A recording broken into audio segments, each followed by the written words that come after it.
За копи үеэр басны засварлагаанаар та нартаа товчхон сонсон зүйлээсээ хуваалцъя гэж бодлоо. Тэр юу вэ гэхээр энэ газар нутагтай холбоотой газар нутагаас өвддөг тухай тийм танилцуулга хийж байгааг сонслоо. Тэгээд тэнд газар нутагт амьдарч байгаа хүний ой тогтоолдоос ямар дурсамж үлдэж байгаа. За тэр нь өөрөө яг юуг илэрхийлж байгаа, яаж хүмүүст нөлөөлөх талаар танилцуулсан. Тэгээд танилцуулж байгаа илтгэгч маань болохоор Яргуугээд Өвөр Монгол охин Төвд нутгийн талаар ярьсан. Тэгээд 1940-од онд болохоор тэр Төвд нутаг, Өвөр Монголын нутагт ингээд 3 удаа аарамд залуучуудыг бүртгэж, элсүүлж авч явж байгаа дайн дажин хийсэн байдаг. За дээрэс нь лам нарыг хомроглон устгаж тэр хөндийгээр ингэж цогцын бас ингэж тарааж хайсан байт юм байна. Тэгээд бас яг тэр нутагт төмрийн уурхайг ажилуулах гэдэг маш ядуу хүнд нөхцөл байдалд байгаа мөртлөө маш том юм төмрийн уурхайг ажилуулсан байна. Тэгээд тэр охин болохоор илтгэгдэлтэй тэр төмрийн уурхай үлдэгдлийг ингээд бичиж байгаа. Тэгээд ямар ч одоо ургамал байхгүй юучгүй ингээд ухаад сэндилээд хайчихсан тэр нутагт тэр төмөрний тийм хэлхээтэй сэг байгаа хгүй юу. Тэгээд ажилчдын амьдарч байсан байр гэдэг нэг хүн байхын аргагүй юм амьдарч байсан байна. Тэгэхээр энэ уурхайчдын амьдрал бол маш хатуу хүнд.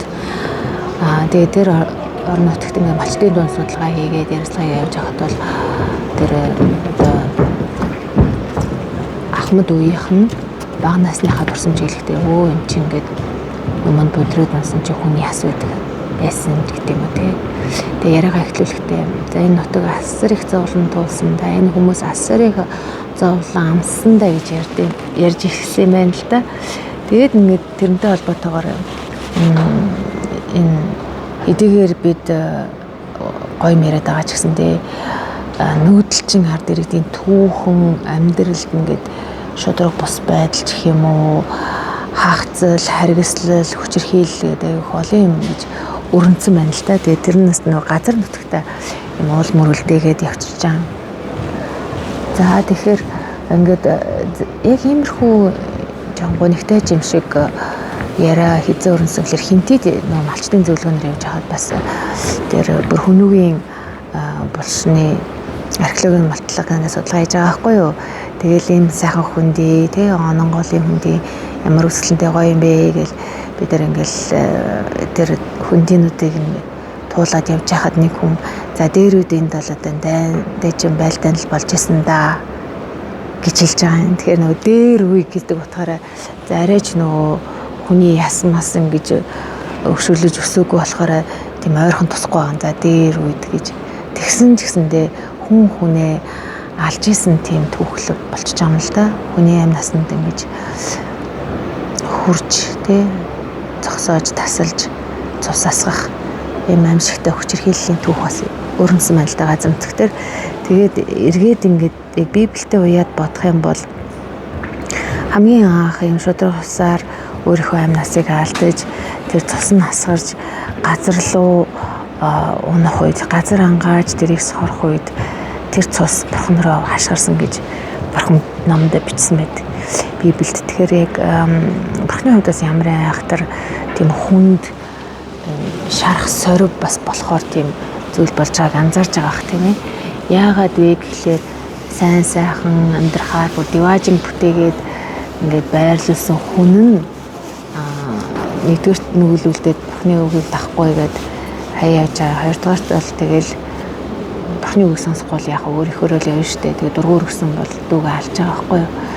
Тэр анхны гэр бүлийн хоёр хүүхдийн гаргаж байгаа байдлыг ярахаар нэг нь ингээд дуулгартай бурханыг дагаж байгаа.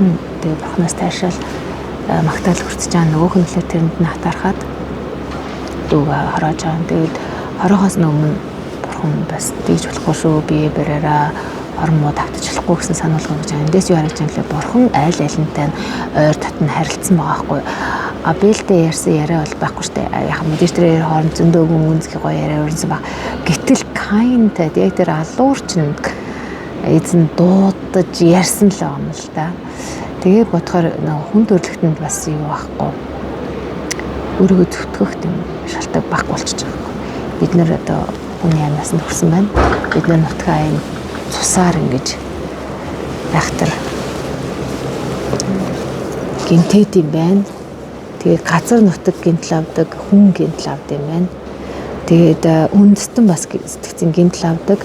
Тэгээд тэр гашууд бол тэр тайлагдаагүй, яригдаагүй зүйл бол ингээл чэйжин дээргээ хураад хэцүү хүнд дарамт болно гэдэг шиг байждаг.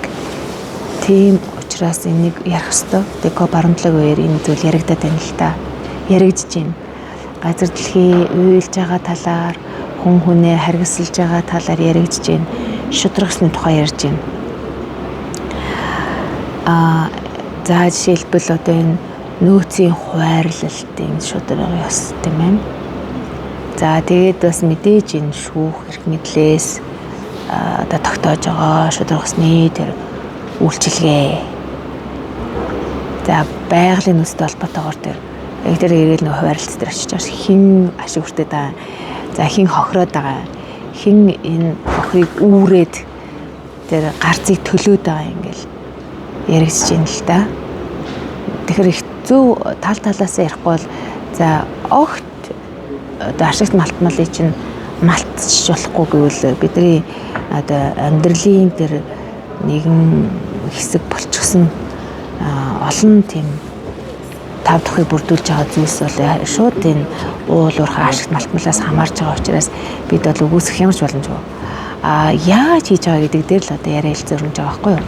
Малчтад одоо урьдчилж мэдээлэл өгч тэднээс зөвшөөрөл авч зөвшөлдсөж зөв зохистой байдлаар харилцагтай болж байгаа. За нөгөө талаас гээд тэнгэр тулсан юм нэхэд компаниуд маань төлж чадахгүй бас юм байгаа штэ тий. За тэгвэл хин юу хийж чадах юм? Яаж нөхөө олгор олох юм? Хин хичнээн одоо ашиг хойрлогдох юм гэл эргээд бодгол өстэй болж байгаа. Тэгэхээр Африкийн орнууд энэ колончлолт шаналсан орнууд олон жилийн энэ шудраг ус байдлын эсрэг тэмцээд ингээд дуу хоолойгоо өргөөд одоо Монголд хүртэл хурж ирээд нүүбийн хүрээнд ингээд тэмцлэр үргэлжлүүлж байгаа. Монголчууд маань ерөөсөө мэдхгүй шүү дээ. Одоо энэ хүмүүс илэрхийлж байгаа байдлыг харахаар дэлхийд юу өрнөд хаан хин өвдөд уйлаад яаж тэмцэж ирснийг мэдхгүй байгаа даа. Зөвхөн одоо бидний бараг нэг худгийн мэлхий шиг тий. Яг өөрийнхөө орчиндөө нэг жоох юм болонгод гинт ингээд босч ирээд байгаа. Гэтэл энэ чинь олон 10 жилийн зовлон туулаад энэ зовлон яаж одоо шийдвэрлэх вэ гэдэг дээр тодорхой санаанд төвшүүлээд зохион байгуулалтанд орчихсон байгаа бүлэг хүмүүс ингээд хичээгээд яваад байгааг одоо жоохон ойлгоод одоо манай малчид ингээд нэгдэж байгаа шиг байна. Тэрнээс биш хитрхи сайхан амьдэрсэн юм уу да. Гэмээр л санагдаж байна. Тэр зовлон мэдрээгүй явж байгаад одоо л ингэ мэдрэх гэдэг шүү дээ. Тэгэхээр би тэрэн дээр бол аль аль талдаа зөв онцтой байгаасаа бас арай ч тэрхий тийм хязгаарлагдсан зөвхөн ингээд өөрөөхөө худгаар ингээд ертөнцийг төсөөлөөд эсвэл тэр хараагаад эсвэл одоо долгоноод ингээд гүгээд байх биш те. Би хин бэ, хаанаас ирсэн бэ, хаашаа явж байгаа вэ, эргэн дээр нь хин байгаа юм, хаанаас ирсэн хаашаа явж байгаа вэ гэдэг жоохон ч гэсэн тэнийг сэхээ орж хараасаа. За хэрэг тэмцэж байгаа болыг тийм ямар одоо арга барилаар тэмцэх гэдэг бас зөв онцтой бас сонгомоор санагдаж байна. Тэрнээс биш ингээд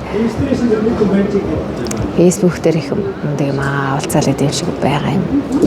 Тэгээд тэр жоохон харамсалтай. Тэгээд тэндээс одоо мэдээллийнхаа гол их үсэр гэж одоо тижээгдэж тархиа цэнгэлж байгаа хүмүүс харамсалтай байна. Юмд арай жоохон ултай хандмаар байна. За тэгээд эрдэмтэн судлаачид малчин шийдвэр гаргагч нар ингээд хамтдаа цуглаад ярих болцоо олдож байгаа нь өөрөө энэ копи маш том давуу тал юм болоо гэж би бодож байна. Тэгээд тал талаасаа ярихаар бас нэг ингээд өнцөг нэгдэд байгаа. Өмнө хизээ энэ малчтыг ингээд авчираад ингээд зовлонгийн сонсоод яг ийм болоод энэ хөө одоо ингэх ёстой юм байна гэж ярьж ирсэн. Энэ би хурал дээр монголчууд хизээ очиж ингэж дуугаа өргөж ирсэн.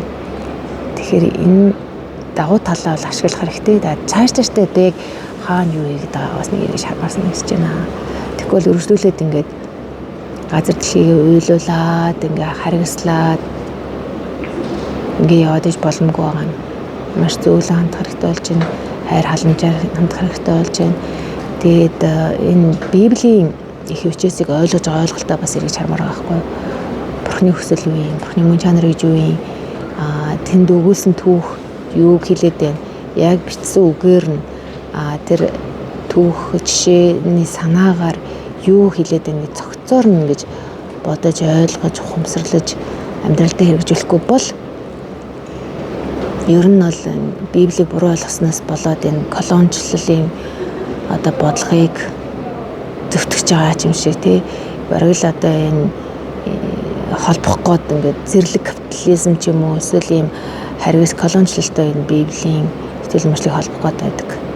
Гэтэл Библи хизээж тэр зүйлийг сайшааж байгаагүй. Байгаль дэлхийтэй яг л цэцэрлэгч хүн цэцэрлэгээ яаж халамжилтгүй тэгж харьцах ёстой гэж зааж байсан. За эмэгтэй эрэгтэй хүний харилцаан дээр ч гэсэндээ биеиндээ хүн сэтгэлтэй байхыг зааж байсан. Хизээж нэг нь нөгөөгөө ноёлж одоо эрхийг нь зөрчихийг дэмждэг байхгүй. Бурхны мөн чанар өөрөө тийм.